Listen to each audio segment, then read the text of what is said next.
الكنز الأعظم بقلم أميت غارغ. في يوم من الأيام وجد بيتر خريطة الكنز، فصاح: يا إلهي، سأذهب للمغامرة واكتشاف هذا الكنز. خرج بيتر وسار طويلا، وأخيرا وصل إلى الغابة، وهناك التقى الأسد. قال بيتر للأسد: أنت قوي وشجاع، هل تأتي معي للبحث عن الكنز؟ فوافق الأسد وانضم إلى بيتر، وكانت الغابة كثيفة ومظلمة، وكان بيتر خائفا، ولكن بوجود الأسد إلى جانبه هدأ روعه. عندما وصل بيتر والأسد أخيرا إلى الجبل، التقيا النسر. قال بيتر للنسر: إن بصرك حاد وتستطيع تنبيهنا إلى وجود الأخطار،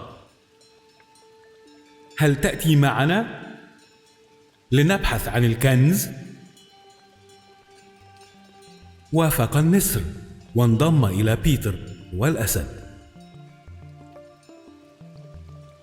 وكانت الجبال مرتفعة ووعرة، فانزلقت قدم الأسد، لكن بيتر كان سريعا فمد له يده وشده،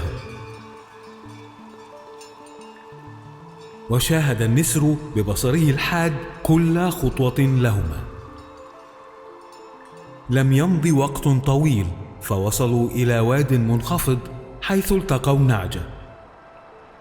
فسأل بيتر النعجة: هل تنضمين إلينا في بحثنا عن الكنز؟ وأمدين بالدفء عندما يكون الجو باردا؟ وافقت النعجة وانضمت إلى بيتر والأسد والنسر. هبت رياح باردة من ناحية بعيدة، فاجتمع كلهم حول النعجة التي أمدتهم بالدفء والراحة. وصل الأربعة أخيرا إلى الصحراء حيث التقوا الجمل.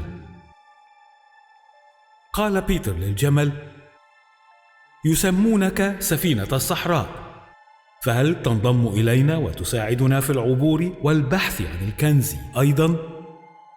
فوافق الجمل. انطلق بيتر والأسد والنعجة والجمل بسعادة عبر الصحراء الواسعة، يتابعهم النسر من علم. بدأ الجمل يسرع، فصاح الجميع بسعادة، فعبور الصحراء على ظهر الجمل كان مثيرا. وصل الخمسة أخيرا إلى المحيط حيث التقوا السلحفاة،